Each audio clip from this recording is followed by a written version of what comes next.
What's up, everybody? I just wanted to let you know that starting this Sunday, October 5th, we are going to be implementing a new behavior management plan across the board, K through 5th, 9:30 and 11. You'll see these details added into your lessons every week. Now, we're going to hit it really hard in the month of October, but this is never going to stop. We're going to always, every Sunday, we're going to go over our expectations and the rules of behavior for the classroom and for large group time, and there's going to be consequences too if they misbehave. So one of the big plan of this comes from what LCA uses, and it's called ROC. And that stands for respect, obedience, character, and kindness. Now, I've taken that and I've kind of made it our own. I've added verses that go with that to reinforce being respectful and obedient and your character and kindness.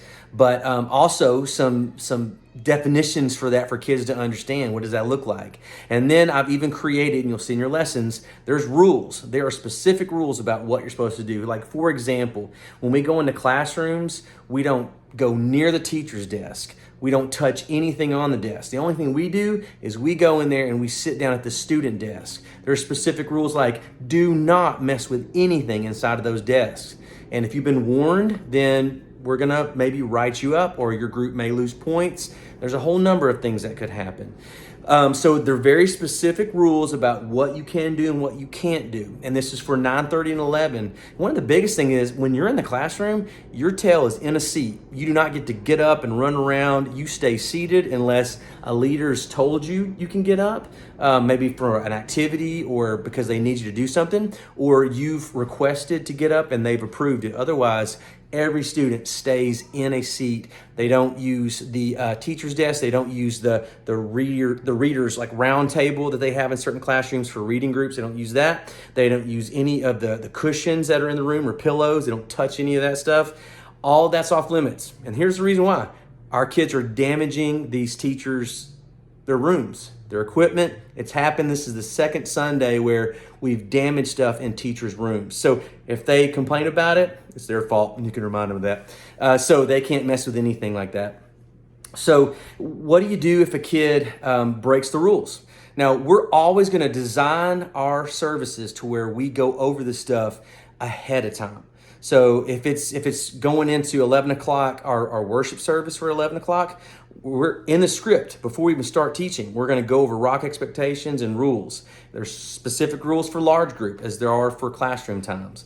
And so now one thing that we can do if a kid is misbehaving or a group of kids in a particular setting, whether large group or classroom time, we can take away points from the group, and they need to see you take away points. And so you can take away 10, 15 points if you want to. You can also add points if they're behaving, so that's cool too.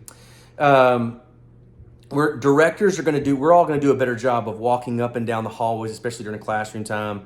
And if you're in a situation where the class is getting out of control, which doesn't really happen too much, but if it does, that we can help if you need help getting those kids to chill out, sit down, and obey the rules. But all this leads to, if a kid doesn't respond correctly, our behavior checklist sheets that you're going to see starting this Sunday. You're going to have a clipboard on your carts, and there's some clipboards in there'll be clipboards in the large group room too. So basically, these sheets, you put the child's first and last name, their grade, and your name, and then you just check off what rules they've broken. You fold that paper in half, write their name on the outside of that too, so that you'll remember to hand that to the parent at pickup time. And all we have to do is tell the parents, like, hey, listen, had a rough day. This kind of goes over some specifics that I need you to talk to your kid about how we behave in whatever setting, large group or classroom time. I don't have to make a big deal about it. Don't have to embarrass anybody. And it tells the parents if they have any questions, they got to call me and I'll talk to them about it. So if you ever use the behavior sheet, you also need to take a picture of that and text it to me. So I'll have that on record and I'll be prepared if a parent calls, or if we see consistent behavior. Like, so if a kid gets 3 behavior checklist sheets in a month, we got a problem. I'm going to meet with the parents and we're going to come up with a solution. And it may be that the parents have to spend some time with their kids in iKIDS until they behave. So yeah, be on the lookout for that. You're going to see in your lessons. I'll send you some samples of what like this Sunday looks like, whether you serve or not, so you can kind of see what I'm talking about how we use it. I'll also send you a sample of the behavior checklist sheet. Listen, this is a living, breathing idea, right? So we can add to any of these rules. We can take away any of these rules. So feedback is welcome if you have anything to add to it. And that'll be great. But just be on the lookout. We're hitting this hard starting October, and we're going to keep it going, and it's going to be good across the board. So thank you. See ya.